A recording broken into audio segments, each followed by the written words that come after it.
Good morning students. Today we are going to discuss the fourth chapter of political science of class plus 2, that is the alternative center of power. So earlier also we have discussed the three part of this chapter.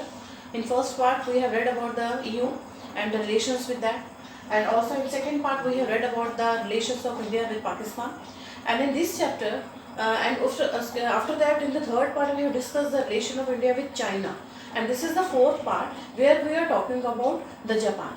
So earlier in सभी parts के अंदर हमने क्या देखा कि India के relations दिखाए, ठीक है, पाकिस्तान के बारे में पढ़ा, ईयू के बारे में पढ़ा, उसके बाद हमने चाइना के बारे में पढ़ा लास्ट टाइम, चाइना की सबकी इकोनॉमी के बारे में पढ़ा कि इकोनॉमिक कंडीशन कैसे थी, और उसके बाद कैसे इंडिया के साथ रिलेशंस थे, इकोनॉमी कहाँ तक उनकी हाई हुई, किस किस लेवल पर हाई हुई, किस किस सेक्टर में हाई हुई. नाउ इन दिस चाइना के केस में आपने देखा था कि रिलेशंस कैसे, कहाँ पे रिलेशंस ठीक थे, कहाँ पे आने के बाद जब चाइना ने जब तिब्बत के काफ़ी एरिया को अपने कंट्रोल में कर लिया तो उसके बाद कैसे रिलेशंस खराब हुए, ठीक है, और उसके बाद कैसे चाइना इकोनॉमी में बहुत ज़्यादा आगे चला गया. तो यहाँ पर हमारा इस चैप्टर का लास्ट पार्ट बचा हुआ है, that was about the Japan. This is the last part of this chapter. After that your chapter will be complete.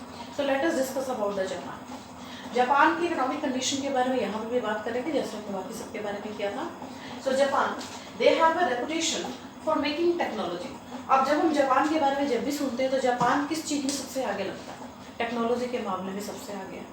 Japan के अंदर टेक्नोलॉजी बहुत ज़्यादा है. सबसे ज़्यादा इस चीज़ पर जोर दिया जाता है जापान में कि टेक्नोलॉजी और एजुकेशन, ठीक है, एजुकेशन लेवल पे वहाँ के जो स्टूडेंट भी हैं वो हर तरह से टेक्नोलॉजी में एक ऐसी ऐसी चीज़ें निकालते हैं जो और कंट्रीज सोच भी नहीं सकती, ठीक है. तो टेक्नोलॉजी के मामले में जापान सबसे आगे है. तो इसी की वजह से देखो जो देश टेक्नोलॉजी के मामले में आगे हो गया तो अल्टीमेटली उसकी इकोनॉमी हाई जाती है, ठीक है. यहाँ देखो they have a reputation for making technology product and having famous brands such as Sony. अब इस टाइम में ना जो ब्रांड्स हम यूज़ कर रहे हैं वो सारे की सारी ब्रांडेड चीज़ें, टेक्नोलॉजिकली जो ब्रांडेड चीज़ें वो सारी जापान की है, मैन्युफैक्चरिंग फ्रॉम जापान. जैसे आप सोनी पढ़िए, आप देखिए कंपनी सोनी, उसके बाद पैनासोनिक है, कैनन है, Suzuki, Honda, Toyota and Mazda. These are all the famous companies. ये कहाँ से है? सारी की सारी जापान से. तो ये सारी की सारी आपको जापान में जो टेक्नोलॉजी है वो बेस्ट टेक्नोलॉजी देखने को मिलेगी, ठीक है. तो हम जापान की इकोनॉमीज को रिलेटेड कर रहे हैं, इसलिए that is why we are going to discuss about this points.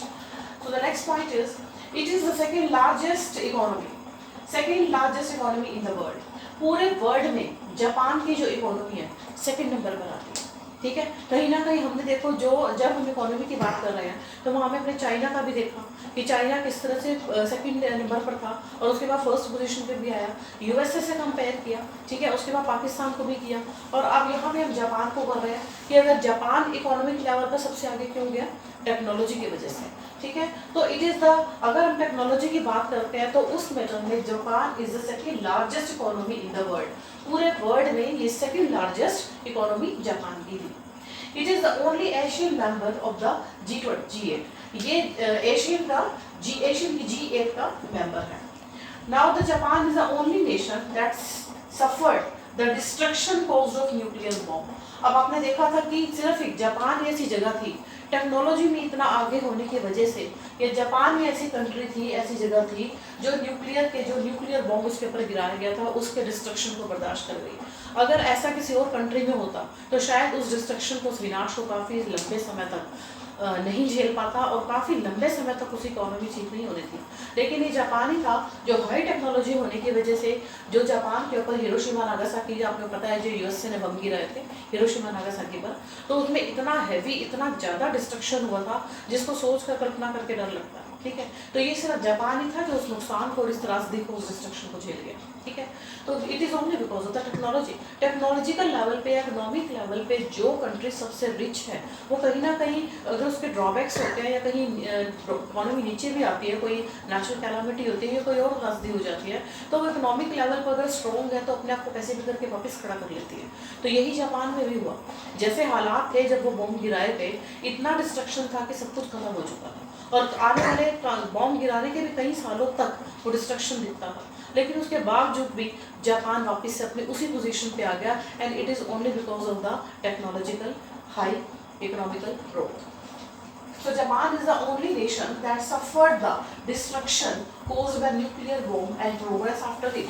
और उसके बावजूद भी, इतनी डिस्ट्रक्शन होने के बावजूद भी प्रोग्रेस आफ्टर इट, उसने प्रोग्रेस की, वापस से उसी मुकाम को हासिल किया. Now it is the second largest contributor to the budget of the UN, almost 20%.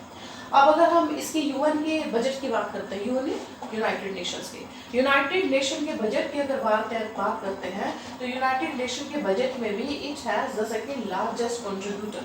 जितनी कंट्रीज यूएन में अपना कंट्रीब्यूट करती हैं, उस कंट्रीब्यूशन में अगर जापान की बात करते हैं तो यहाँ पर भी बहुत बड़ा कंट्रीब्यूशन होता है. तो यहाँ पे भी कंट्रीब्यूशन में यूनाइटेड नेशन के जापान सेकंड नंबर पर है.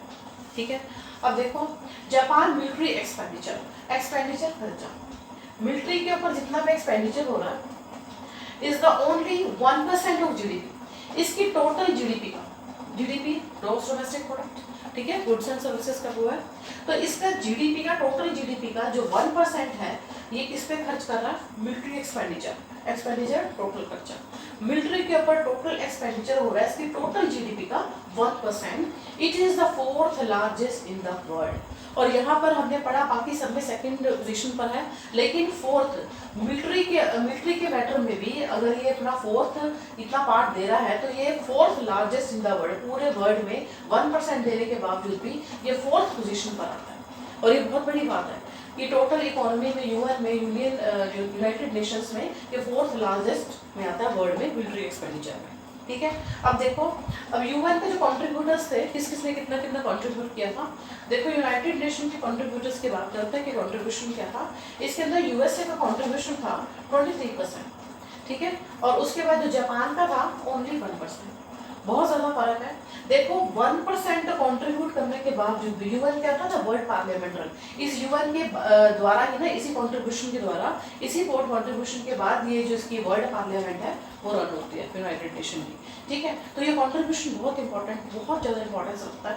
तो जहाँ यूएस से यूनाइटेड नेशन के अंदर, यूएन के अंदर 323% अपना कंट्रीब्यूशन देता है, वहीं आप ये देखिए कि जापान का कंट्रीब्यूशन ओनली 1%. 1% कंट्रीब्यूशन देने के बावजूद भी it has the 4th position in the world. फिर भी इसकी वर्ल्ड में पोजीशन किस पे आती है? 4th पोजीशन पे. ठीक है. 4th पोजीशन पे है. ये हम मिलिट्री एक्सपेंडिचर की बात कर रहे हैं. यूएन का जो मिलिट्री एक्सपेंडिचर है उसमें सिर्फ 1% कंट्रीब्यूशन करने के बाद इसका 4th पोजीशन है.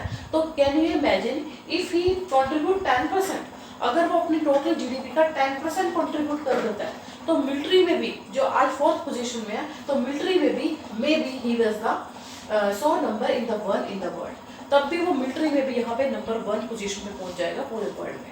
तो यहाँ पे हम देखते हैं कि किस तरह से जापान सिर्फ टेक्नोलॉजी के बेस पे कितना हाई इकोनॉमी है, कि कहाँ पर कितना बाकी कंट्रीज के, if you compare with other countries of USA and other countries, तो we can see that Japan has the highest economy and in all the sectors he has a second major position. And if we are talking about the military contribution in UN, then he has the first position, 4th position. And if you contribute 1% contribution, after contributing 1% he has a 4th position in UN. और अगर 10% कर देते, क्योंकि बाकियों के comparatively US से करा 23%, तब भी पीछे है. और ये सिर्फ 1% करके 4th पोजीशन पे है. कहीं अगर जापान 10% कर देता कंट्रीब्यूशन तो कितना हो जाता है इसका? तो हमारे ख्याल से तो शायद ये वर्ल्ड में नंबर 1 पोजीशन पर हो जाता. तो that was a total economic condition और the position of the Japan. So here after doing this sector of the Japan, here our chapter is complete. So now we will discuss the next chapter in next video. I hope you understand. Thank you so much.